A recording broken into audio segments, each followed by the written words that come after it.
Hey everybody, my name is Natalie and today I'm going to be showing you how to make some crafts out of stuff you hopefully have around your house. So to get started today, you're going to need a paper plate. Once you have your paper plate, you just need to cut it in half like this, so you just have half of your plate here.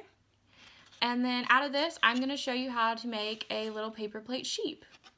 So once you've got your paper plate ready, you're going to need to make your sheep some legs and a tail and a little face. I made my little tail and legs out of construction paper. You can make them out of whatever you want. So if you don't have construction paper at home, you just have regular paper, you can color them whatever color you want them to be. So my sheep is black and white, but your sheep can be whatever colors you want him to be. So see, I made his little legs, a little tail, and here's his little face. His little ears are also made out of construction paper, and then I just drew his little nose and eyes with a white marker. So once you've made your sheep's little legs and face and tail, and you've glued them to the paper plate, you'll also want to take that glue, whether it's stick glue or like a bottle of glue, and you're going to want to put that on the plate. Once you've got your glue on the plate, you're going to take cotton balls, and let me find a little piece here. There we go. So I just took the cotton ball and I kind of tore them up like this. You don't have to tear them up. If you want to put the whole cotton ball on there, go right ahead. It's your sheep.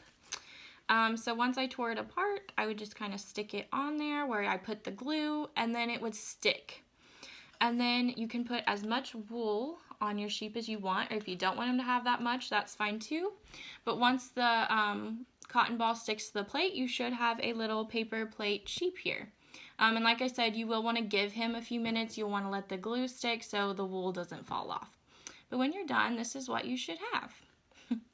Okay, so if you still have your half of the paper plate that you didn't use, you can go ahead and make another sheep if you want. But I'm going to show you how to make one more craft out of this paper plate that I cut up. So you're going to want to go ahead and cut the plate again, and you're going to want to cut this middle part out here. So you should just have like the rigid ribbed part here. That's all you should have left. So you'll cut this part out and you'll end up with just the edge of the paper plate here.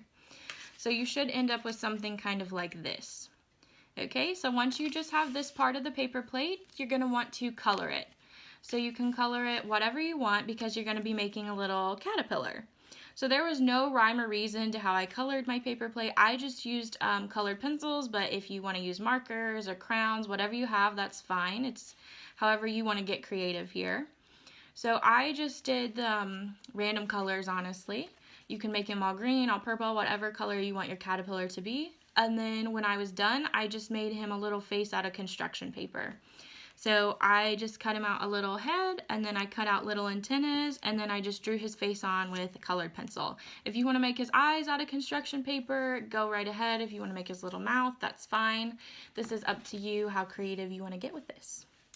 Alright, so I hope that these little crafts weren't too difficult. I hope they were easy, and I hope you're able to get the most out of your paper plate that you cut up. And most importantly, I hope you guys have fun with these.